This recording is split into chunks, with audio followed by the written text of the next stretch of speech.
Halo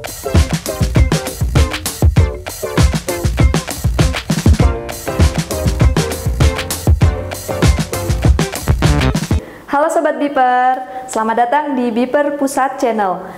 Kali ini kita ketemu lagi bersama saya Kak Ayi. Sekarang kita akan membahas materi IPS kelas 8 mengenai perubahan masyarakat Indonesia pada masa penjajahan.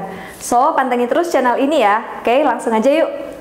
Oke, pada materi kali ini yaitu perubahan masyarakat Indonesia pada masa penjajahan dimulai dari kedatangan bangsa-bangsa barat ke Indonesia. Nah, perlu adik-adik tahu bahwa tujuan awal kedatangan bangsa barat ke Indonesia adalah membangun hubungan dagang antara bangsa barat dengan Indonesia. Nah, akan tetapi karena bangsa barat itu merasa tertarik dengan wilayah Indonesia, tujuan yang mulanya adalah membangun hubungan dagang itu lama-kelamaan malah berganti, yaitu melakukan penjajahan. Nah, adanya penjajahan ini memberikan pengaruh atau dampak negatif bagi masyarakat Indonesia.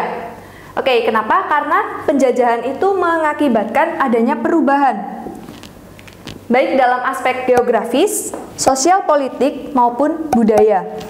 Nah, apa saja latar belakang bangsa barat datang ke Indonesia? Jadi, terdapat beberapa faktor-faktor pendorong bangsa barat datang ke Indonesia. Yang pertama, karena daya tarik Indonesia bagi bangsa barat. Nah, jadi menurut bangsa barat, Indonesia itu memiliki daya tarik tersendiri. Akibatnya, bangsa barat datang ke Indonesia karena ini. Yang pertama, adanya komoditas perdagangan yang dihasilkan oleh bangsa Indonesia, yaitu berupa rempah-rempah seperti cengkih, merica, kemiri, dan pala. Nah, bangsa barat itu sangat membutuhkan rempah-rempah tersebut. Untuk apa? Untuk mengawetkan makanan, khususnya ikan. Nah, bangsa barat itu sangat memerlukan rempah-rempah tersebut. Akan tetapi, persediaan rempah-rempah di wilayah bangsa barat itu sangat terbatas sifatnya. Nah, oleh karena itulah mereka datang ke Indonesia, karena mengetahui di wilayah Indonesia itu banyak menghasilkan rempah-rempah. Nah, itu daya tarik atau faktor yang pertama. Kemudian, faktor yang kedua adanya motivasi 3G. Yang pertama yaitu gold.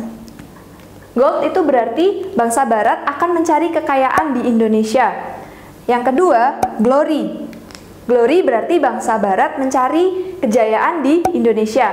Dan yang terakhir, gospel, yaitu memperluas atau menyebarkan ajaran agama, khususnya agama Nasrani bagi masyarakat Indonesia.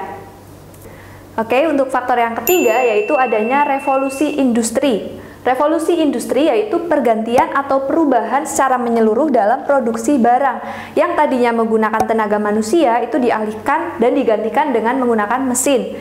Nah, adanya revolusi industri ini selain menyebabkan bangsa barat itu datang ke Indonesia mencari rempah-rempah, juga mengakibatkan bangsa barat mencari bahan baku dan juga sekaligus mencari daerah perluasan pemasaran untuk hasil industri mereka. Kemudian, revolusi industri ini juga menyebabkan adanya beberapa penemuan-penemuan di bidang teknologi seperti mesin uap, kompas, mesin pemintal, dan lain-lain. Penemuan-penemuan tersebut mempermudah bangsa barat untuk melakukan penjajahan di Indonesia. Oke, selanjutnya, bangsa-bangsa barat mana saja yang pernah datang ke Indonesia? Yang pertama ada Portugis. Bangsa Portugis pertama kali mendarat pada tahun 1511 di bawah pimpinan Alfonso de Albuquerque. Portugis menduduki Malaka dan Myanmar. Kemudian pada tahun 1512, Portugis sampai di Maluku di bawah pimpinan Antonio de Abreu. Nah, perubahan apa saja yang diakibatkan oleh bangsa Portugis, yaitu adanya peninggalan kebudayaan rohani berupa agama Katolik yang disebarkan bagi masyarakat di Ambon. Yang kedua yaitu bangsa Belanda. Nah, bangsa Belanda ini pertama kali datang pada tahun 1596, yaitu pertama kali mendarat di wilayah Banten di bawah pimpinan Cornelis de Houtman. Kemudian pada tahun 1602, pemerintah Belanda kemudian mendirikan yang namanya VOC atau Verenigde Oost-Indisch Company yang merupakan perserikatan perusahaan-perusahaan dagang bangsa-bangsa Belanda. Nah, selanjutnya yang ketiga yaitu bangsa Inggris. Bangsa Inggris pertama kali datang ke Indonesia pada tahun 1811 melalui adanya perjanjian Tuntang. Nah, nantinya pemerintahan Inggris di Indonesia itu menerapkan adanya kebijakan yang disebut dengan kebijakan sewa tanah atau land rent. Oke, selanjutnya bagaimanakah kondisi masyarakat Indonesia pada masa penjajahan?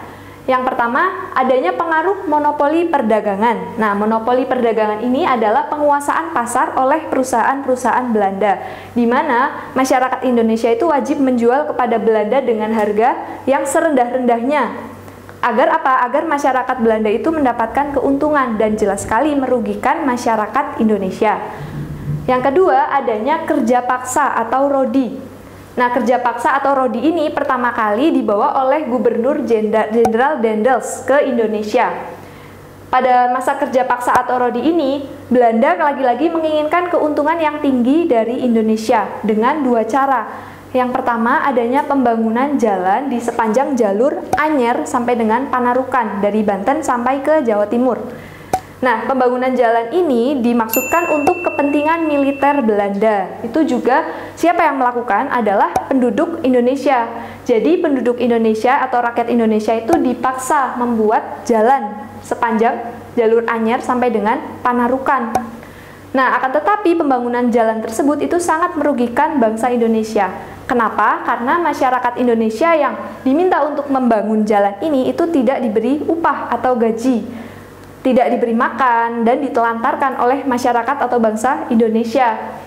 Yang kedua, penduduk Indonesia juga dipaksa untuk menjadi budak di berbagai perusahaan-perusahaan tambang dan juga perkebunan milik bangsa Belanda.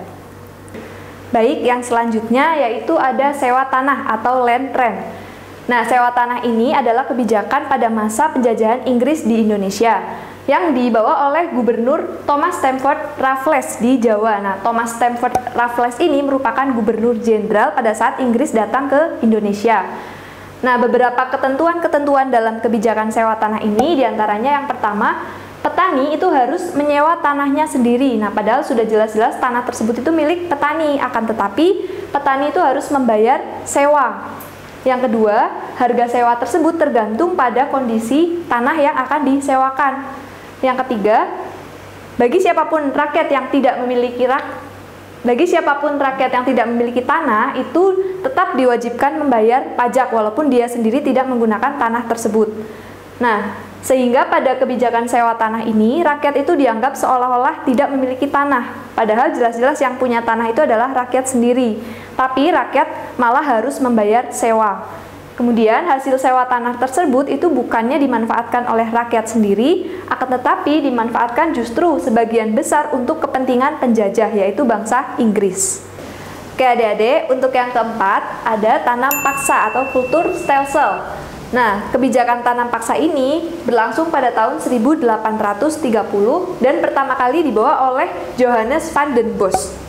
Kebijakan tanam paksa ini bertujuan untuk meningkatkan ekspor untuk menutupi kerugian Belanda. Nah, jadi sebelumnya Belanda itu mengalami kerugian akibat dari adanya perang Eropa. Nah, kemudian Belanda memberlakukan kebijakan tanam paksa untuk melanjutkan penjajahannya di Indonesia.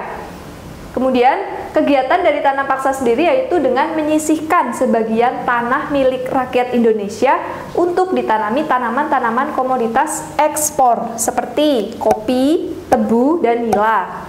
Nah, dari kebijakan tanam paksa ini juga terdapat ketentuan-ketentuannya. Yang pertama, rakyat Indonesia itu wajib menyerahkan 1/5 dari tanah yang dimilikinya untuk ditanami tanaman komoditas ekspor tadi. Yang kedua, tanah yang ditanami itu dibebaskan dari pajak, jadi tidak dibebani pajak. Yang ketiga, untuk waktu penanaman tanamannya adalah kurang dari 66 hari. Dan yang keempat, kelebihan hasil panen itu nantinya akan diberikan kepada rakyat. Jadi kalau ada kelebihan hasil panen itu nanti dikembalikan lagi kepada rakyat. Selanjutnya, apabila terjadi kegagalan panen itu akan menjadi tanggung jawab pemerintah Belanda. Selanjutnya, rakyat jika tidak memiliki tanah itu tetap wajib bekerja untuk membantu menanami tanaman-tanaman ekspor tadi dan akan diberikan upah. Dan yang terakhir, bangsa Belanda itu nanti akan mengawasi karena apa? Kegiatan tanam paksa ini akan dipimpin langsung oleh penguasa dari pihak pribumi. Nah, sementara pihak Belanda itu nanti hanya mengawasi saja. Akan tetapi, ketentuan-ketentuan ini itu justru diselewengkan atau Belanda itu melakukan penyelewengan dari adanya tanam paksa. Di antaranya, Tanah yang wajib ditanami itu kan harusnya hanya 1/5 tanah dari rakyat, akan tetapi kenyataannya malah lebih dari 1/5 tanah yang dimiliki oleh rakyat. Selanjutnya yang kedua, tanah yang ditanami itu tetap dikenakan pajak. Jadi rakyat itu selain harus menanami, itu juga harus membayar pajak. Nah, itu yang kedua. Yang ketiga, waktu penanamannya yang tadinya itu hanya kurang dari 66 hari, pada kenyataannya malah melebihi 66 hari tanpa adanya upah yang memadai. Selanjutnya, jika ada kelebihan hasil panen itu akan diminta oleh Belanda, tidak diberikan kepada rakyat Indonesia sesuai dengan ketentuan awal. Selanjutnya, apabila ada kegagalan panen itu bukan menjadi tanggung jawab Belanda, jadi Belanda malah melimpahkan kepada rakyat. Jadi kalau ada gagal panen itu harus menjadi tanggung jawab rakyat Indonesia. Nah, Belanda ini juga tidak hanya mengawasi, pada kenyataannya malah justru melakukan penindasan pada rakyat yang melakukan tanam paksa. Akibatnya, rakyat itu banyak yang tertindas, banyak yang meninggal dunia karena kelaparan dan kekurangan gizi. Karena apa? Tidak tercukupi pada saat melakukan penanaman tanaman. Nah, kemudian akhirnya pada tahun 1870 kegiatan tanam paksa ini dihapuskan. Karena apa? Karena mendapatkan kecaman dari berbagai pihak, baik dari rakyat Indonesia sendiri maupun dari pemerintah Belanda, dari orang-orang Belanda juga melakukan kecaman. Untuk apa? Untuk menghapuskan kegiatan tanam paksa.